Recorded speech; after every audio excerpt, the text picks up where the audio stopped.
Hi, this is Matt's Rundown. If you enjoy watching movies as much as we do, subscribe and hit the like button down below. Today we're going to be doing the rundown of Greenland.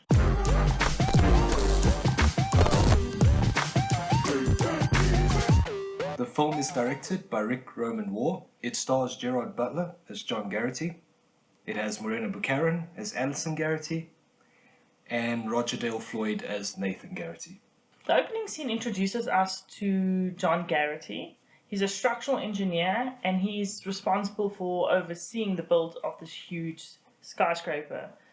And you can see he's really a family man because he's got a picture of his family on his phone, and that there's a sense of urgency because he seems quite impatient, like he wants to go home, he wants to go see his family, but then it also shows you the kind of responsibility he feels because he doesn't want to leave his project even though he's so eager to get home.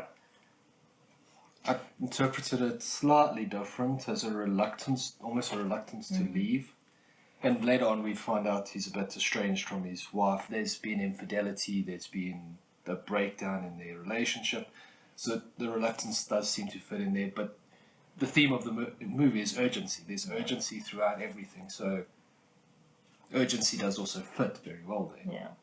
There's definitely a build-up of urgency throughout the movie, and they really introduce you to that build-up in the very first scene. They already start preparing you or setting you up for the tone of the rest of the movie right from the start. Then we start to see him interacting with his family, and there is that tension between him and his wife, Alison, and there's a lot of foreshadowing.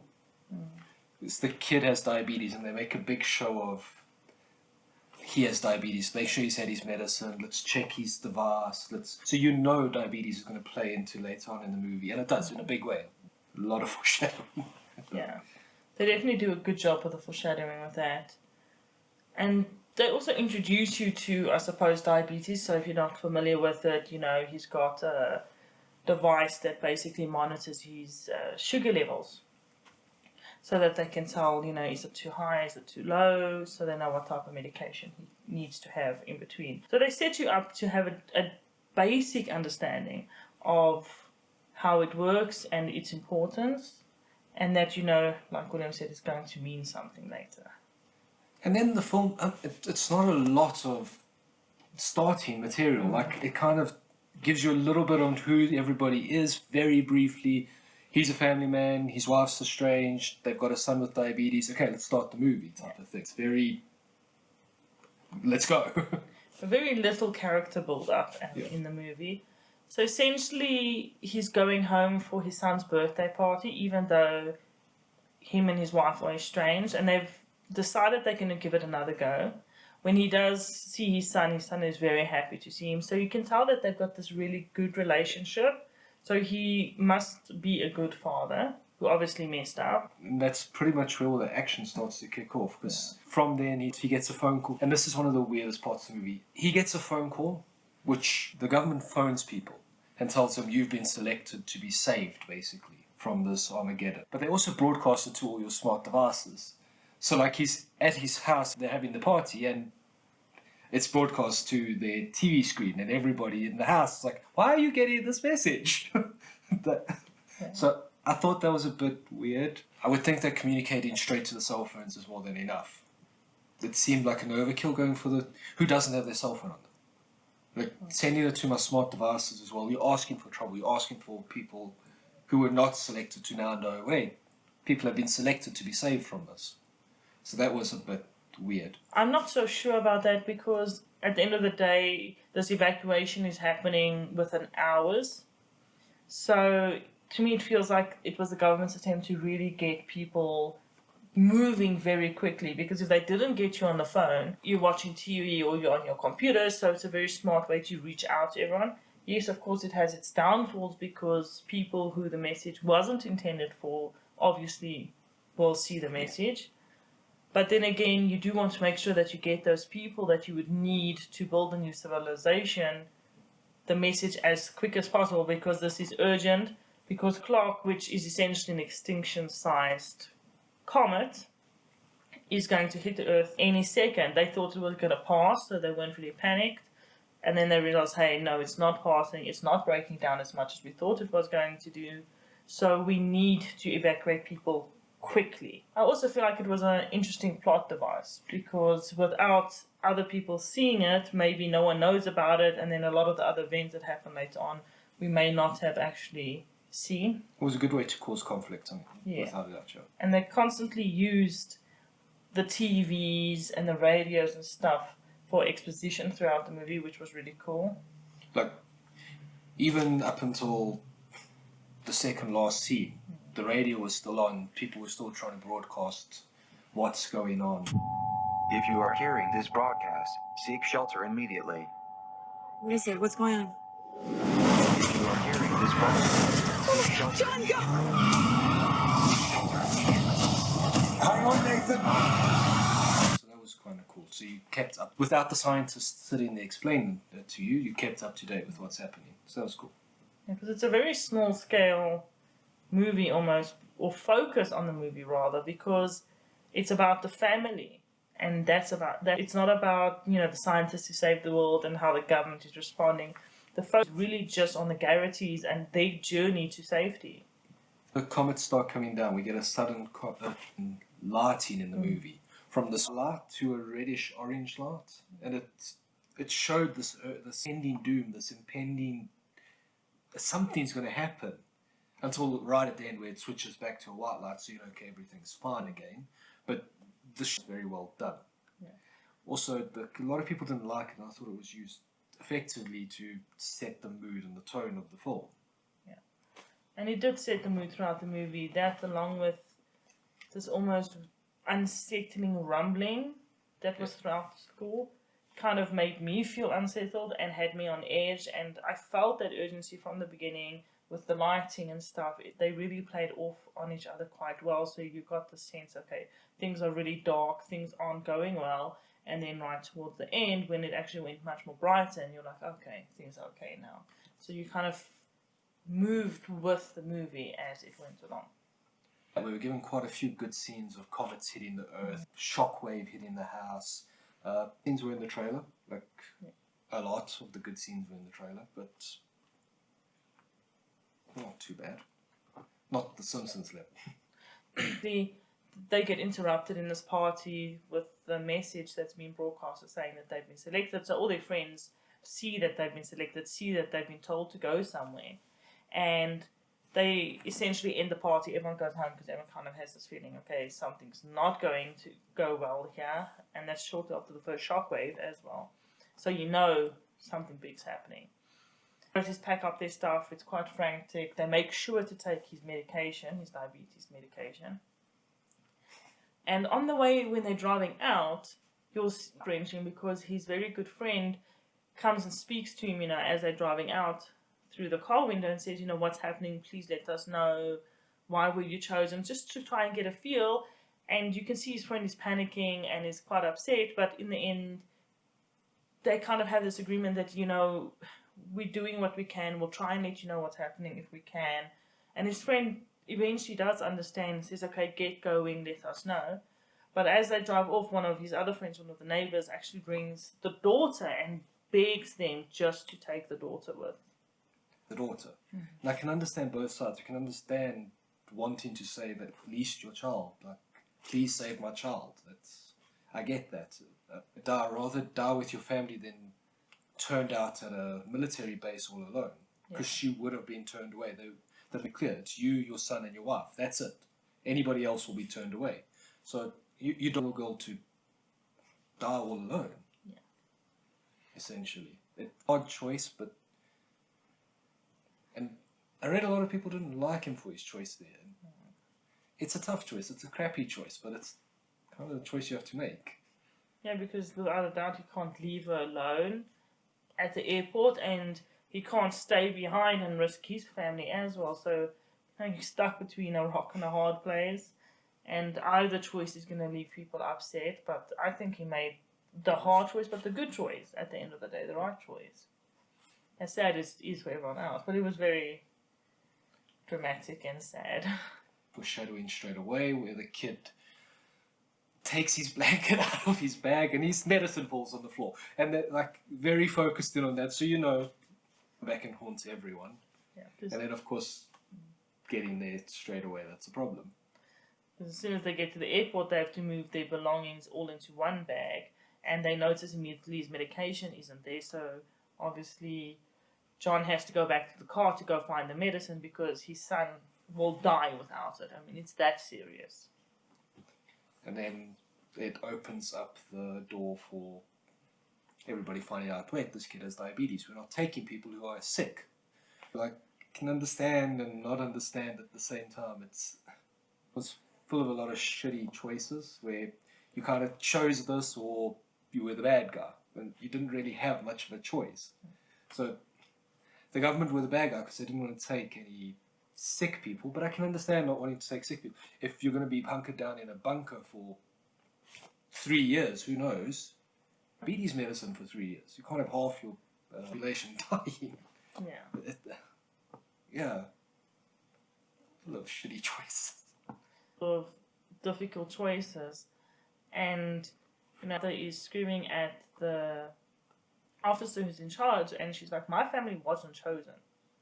I'm just volunteering. So as much as I understand that it's not fair that your son can't climb aboard this cargo ship to be saved, family's not going at all. So it's shitty, but please understand, I'm not doing it because it's me. I'm doing this because these are the orders we have. Because we tend to follow the main characters so closely, the scientists, the people who are going to survive, so closely that we almost miss a lot of the background people, the people that are doing the evacuations. And we got these people very front and center a lot of the time in this movie. That was actually quite nice to see that. We're going to die as well, but like we're trying to do our best for everyone. We're trying to save as many as we can, and people that we think will have the best chance of survival during this period where you have to wait out, the effects of the comet, of Clark at the end of the day.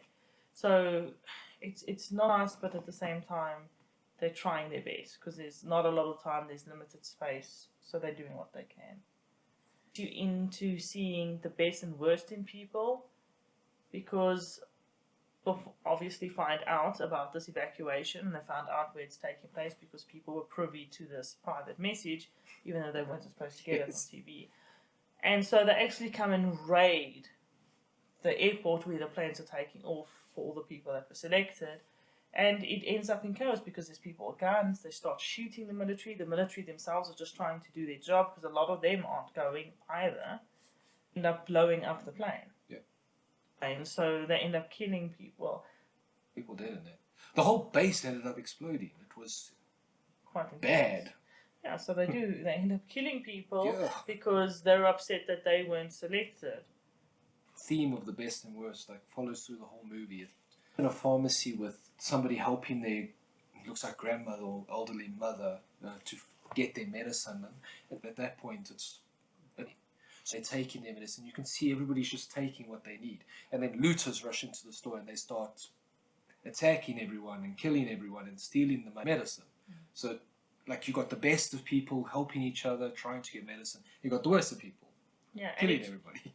And it shifts very quickly because you see this guy helping, and then the looters come.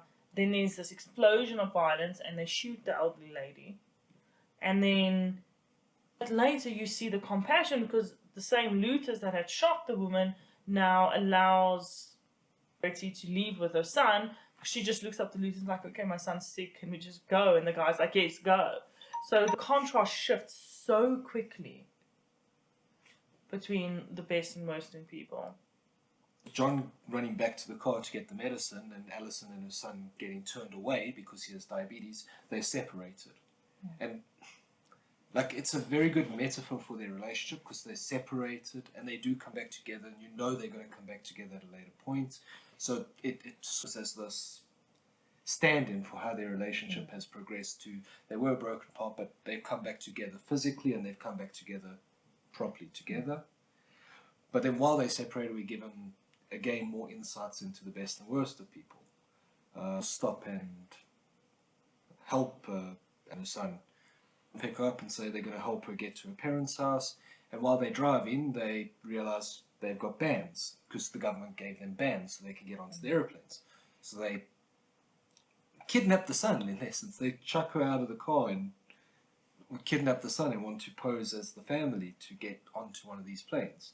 So there we have, like, again, the best and the worst. They're great for stopping to help out, but then suddenly they're the worst because they're willing to kidnap a kid to save their lives. It's Goes through a similar thing because he gets help by someone who also will give him a lift to Alison's parents' house because she left him in the car on where she was going, and he gets a lift, and then the guys at the back of the car actually see the band, and then they start fighting with him. And foreigner, so they're like, why did you get chosen? You're not American. So it was a nice shift in the discourses around xenophobia, especially because you don't often see xenophobia portrayed against white people, usually people. So it was an interesting shift. So they see this band, they're like, why do you get it? You're not American, you don't deserve it. And they actually start fighting with him to try and get the band, and this leads to an accident. And they violently thrown out of the car. And this nice guy he was talking to just before the accident was his friend, and he was trying to help him, and he dies in the accident, so it's quite shocking. And then they're trying to steal the band, they get into this huge fight outside, and he picks up a hammer. And as soon as he picked up the hammer, I was like, oh, this is going to end badly, because one good knock and he's going to kill someone. And obviously that's exactly what does happen. Yeah. This is kind of a trope, because this does happen in a lot of these types of disaster movies where people get into violent conflicts over resources. So obviously those tropes are there, like the pharmacy, like the violence in the van trying to get his band. But, you know, at the end of the day, stealing the bands isn't really useful, because you still have to have ID, you still have to pass certain security checks. Yes. So, you know, it's not smart, but, you know, people do things when they're desperate. It's not necessarily making them evil. just desperate. Yeah, just desperate. And I also liked one of the parts where, you know, on his journey to meet up with his family, different types of people. So you'll see the people who are going to church and praying. You'll see the people who are just, you know, like, in chaos. You'll see the people who are just chilling and, you know, hanging out with friends. And then you see a group of younger people partying on a rooftop. And I know that some reviews and some people have said that it's very hedonistic and these youth don't care. And I'm like, I don't see that. To me, it's like, it's your last few hours on earth. You know you're probably going to die. Do what you love doing. And if that's going out and having a party with your friends, why not do that? Why? Like, I don't get this, the criticism that had, because why are you going to stay at home and, you know, Mope. just mope? Yeah, exactly. Why stay at home and mope around? Why not go out and party? It's your last day. What would you want to do? Let us know in the comments what you think you would do. You know, on your last day on earth. To me, you know, it showed all of those different types of people. It showed what you could be doing. You don't necessarily have to stay at home and just be sad and cry. Of course, some people will do that, but, I mean, that's not your only option. Of course, then Alison does find her son again after he's been kidnapped. There's this Red Cross, basically. Red Cross type army tents where they've got a lot of kids that don't know where their parents are. And there's this build-up in music throughout it. And it's quite hopeful music, so you can tell she's getting closer and closer through every tent to finding her son. And she finds him, so that was assisting, supplies, gives them food, gives her medication for her son. Again, there's the best in people helping out there. It was very nicely done. They help her arrange to get to her father's farm.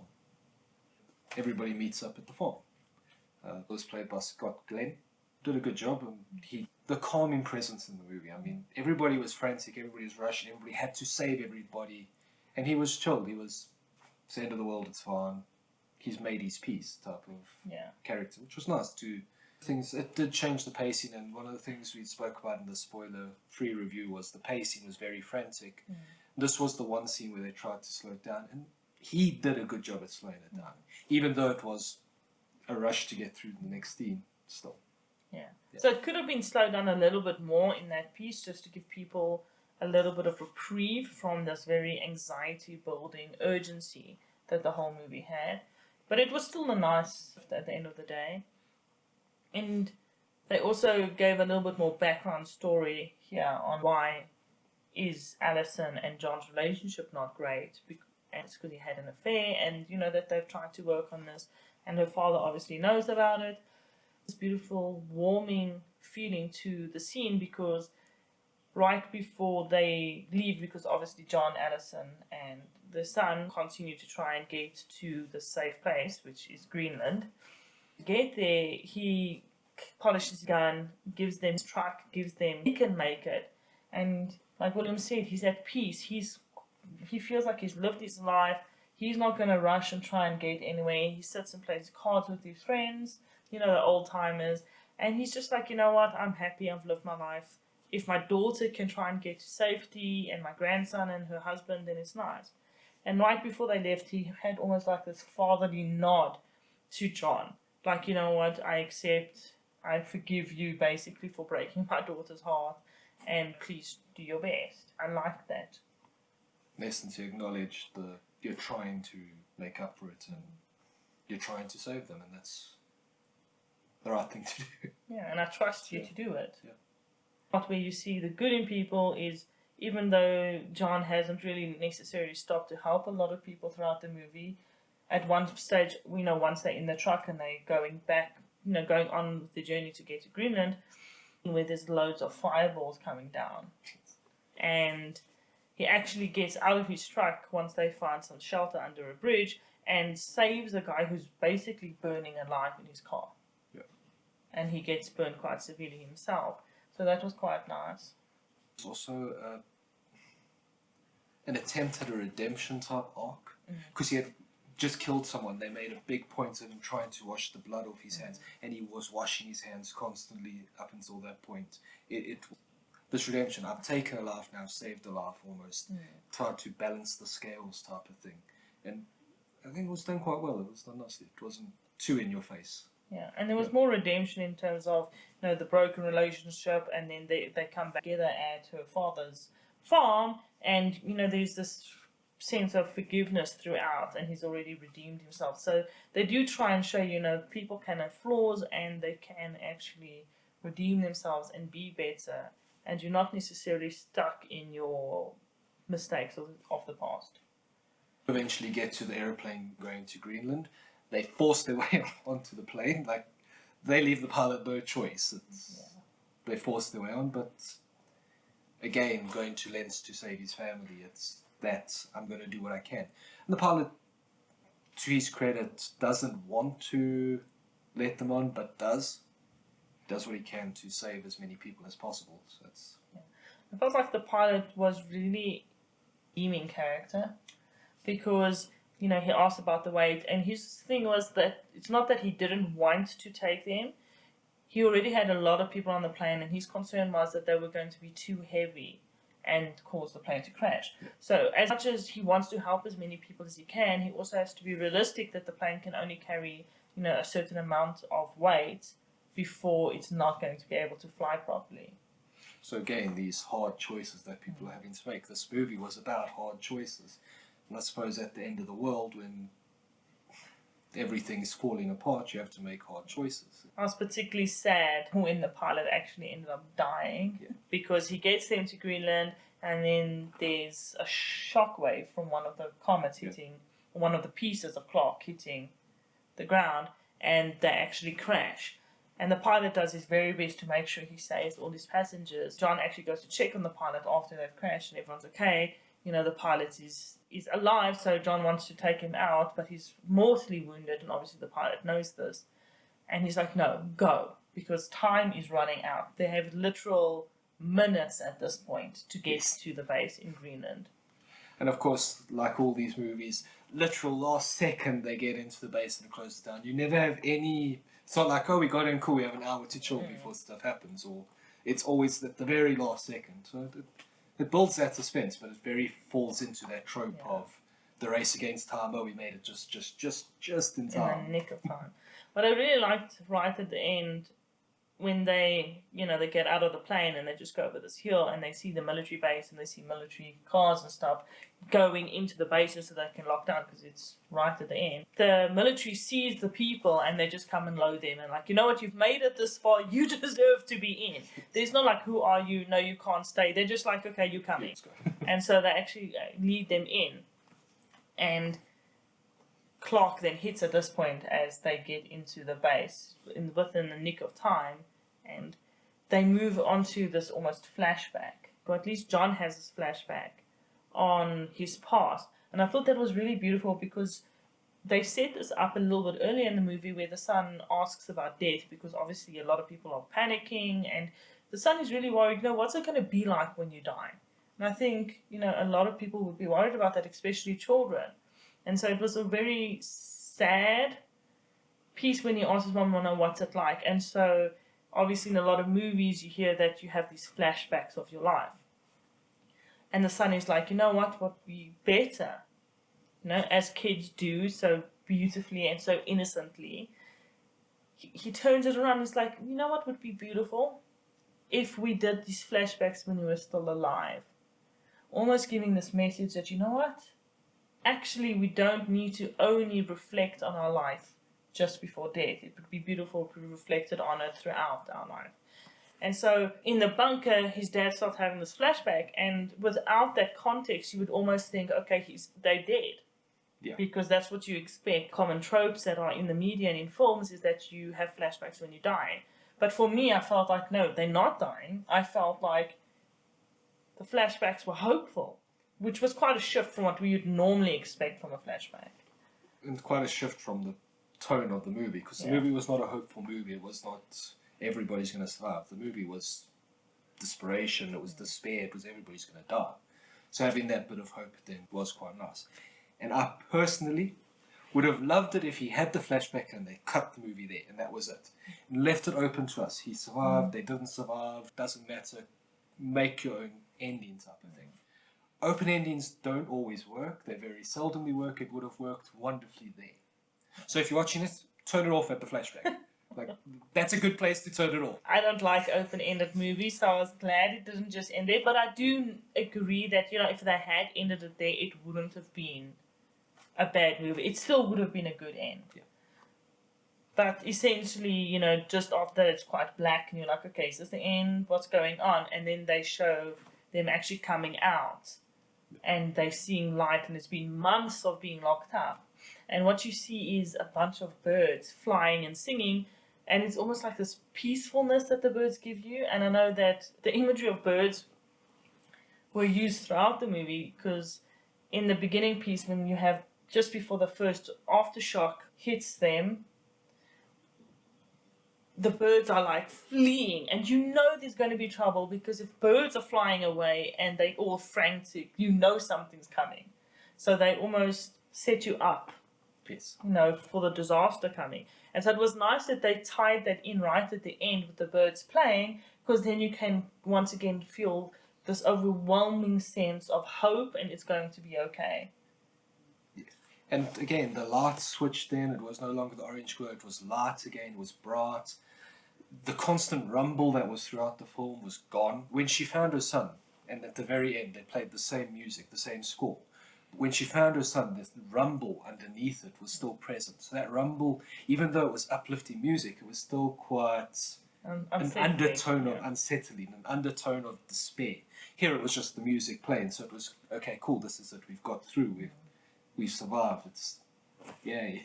And they continued the exposition here as well, because you could hear people talking on the radio trying to communicate to different countries and different settlements who have survived, communicating, can anyone hear? Oh, we're good. Oh, we're good. So you kind of also get this hope that, it's not only this one group of people who made it to this specific base in Greenland, but actually it's a bunch of people from different countries who've actually managed to survive.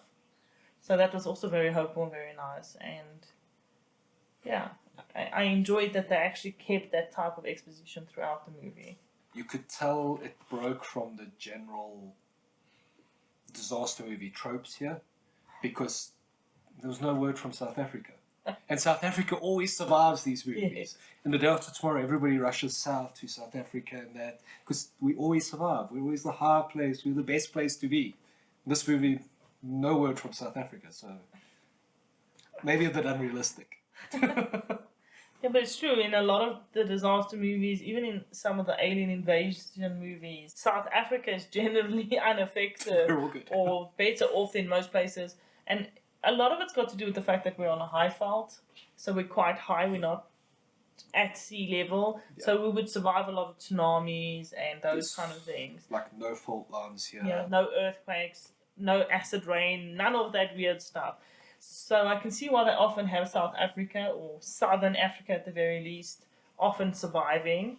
Overall, it was a very good movie. It was entertaining. It was a lot of fun to watch. They didn't go for all the corny lines that you expect from these type of movies. Very family focused, which was nice for a change. Yeah, the smaller. So I quite liked that smaller focus, family focus that William was talking about because it makes the movie very different from other disaster movies. So it's worth watching just because of that. And Gerald Butler and everyone else, the acting was great.